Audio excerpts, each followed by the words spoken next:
আজকে বানাবো দারুণ স্বাদের একটা বাংলার মিষ্টি। বাঙালিরা এমনিতেই প্রচণ্ড মিষ্টি প্রিয়। আজকে আমরা যে মিষ্টিটা বানাবো খুব সহজভাবে বাড়িতে যখন তখন বানিয়ে নেওয়া যেতে পারে এবং খেতে খুবই সুস্বাদু মাখা Sandesh. Hello everyone and welcome to my channel. এই সন্দেশটা বানানোর জন্য আমাদের খুব অল্প ইনগ্রেডিয়েন্ট লাগবে। তো সবথেকে জরুরি ইনগ্রেডিয়েন্ট হচ্ছে দুধ। তো আমরা এখানে নেব 750 ml দুধ, মানে 750 ml দুধ নেব। আর যে 250 ml দুধ সেটা আমি রেখে দেব, পরে ইউজ করব।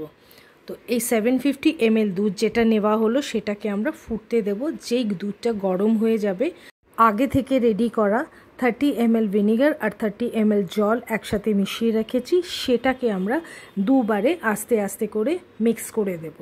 তারপর আমরা এটাকে খুব একটু একটু করে নাড়বো, আর যতক্ষণ না ছানাটা হয়ে যাবে ততক্ষণ আমরা এটাকে এভাবে নাড়বো। তারপর গ্যাস ফ্লেমটা অফ করে দেব।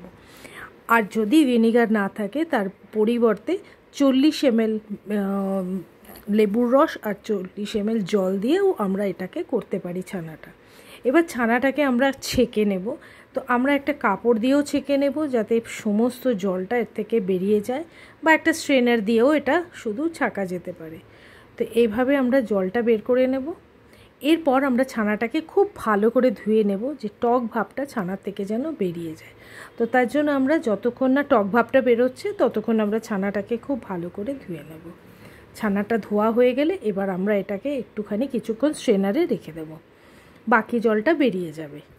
এবার আমরা ছানাটাকে নিয়ে খুব ভালো করে আমরা ছানাটাকে মাখতে হবে, খুব ভালো করে সফট করে নিতে হবে। ছানাটাতে কিন্তু এই সময় আমাদের একটুখানি হার্ড আছে, সেটাকে আমরা এইরকমভাবে ডলে ডলে ডলে ডলে আমাদের ছানাটাকে একদম সফট করে নিতে হবে।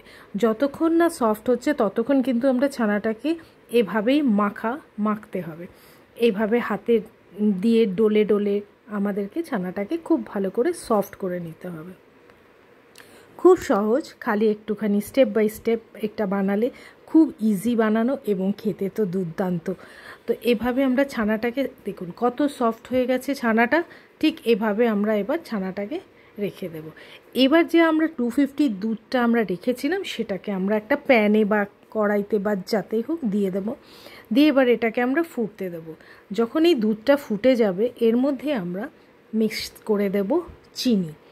চিনিটা এর মাখা সন্দেশে কিন্তু মিষ্টিটা খুব কম হয়, তো সেই জন্য আমরা জাস্ট 2 টেবিল চামচ আমরা চিনি দেব। এটা প্রয়োজন হলে আর একটু কমও দেয়া যেতে পারে। তারপর চিনিটা যেই ভালো করে মেল্ট হয়ে যাবে ওর মধ্যে একটু দিয়ে দেব ঘি, 1 TSP ঘি দিয়ে দেব। আর ঘিটাও যখন খুব ভালো করে মিশে যাবে তখন এর মধ্যে দিয়ে দেব 2 টেবিল চামচ গুঁড়ো দুধ।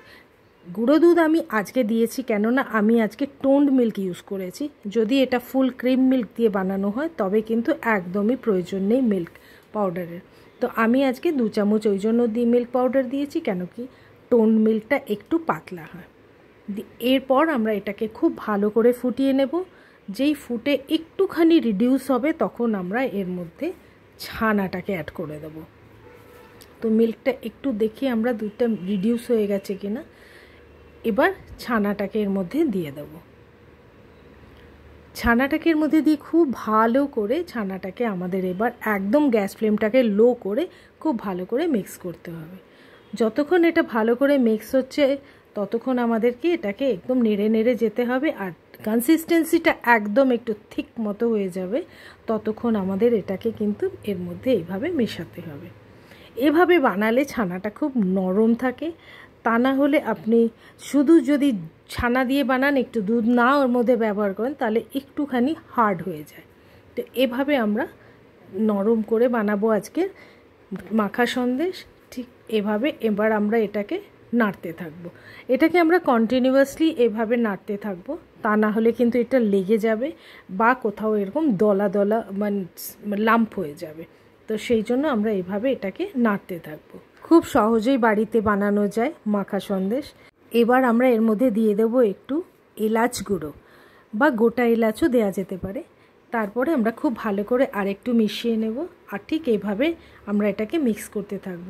এখন আমাদের এই মাখা সন্দেশটা কিন্তু একদম হয়ে এসেছে, শুকনো শুকনো হয়ে গেছে। এবার আমরা গ্যাস ফ্লেমটাকে অফ করে দেব। এবার এটা আমরা 1-1.5 মিনিট মতো এখানেই রাখবো, তারপর আমরা এটাকে অন্য বোলে ট্রান্সফার করে দেব। আজকের রেসিপিটা যদি ভালো লেগে থাকে বন্ধুদের সাথে শেয়ার করতে একদম ভুলবেন না। আর চ্যানেলে যে নতুন এসেছেন অবশ্যই সাবস্ক্রাইব করে চ্যানেলটাকে সাথে থাকবেন, যাতে পরবর্তী রেসিপিগুলো আপনাদের সাথে শেয়ার করতে। এবার এটাকে আমরা একটা বোলে ট্রান্সফার করে দেব এবং তারপরে রুম টেম্পারেচারে এটাকে ঠান্ডা হতে দেব। ঠান্ডা হয়ে গেলে 1-8 ঘন্টা আমরা এটাকে ফ্রিজেও রেখে নিতে পারি।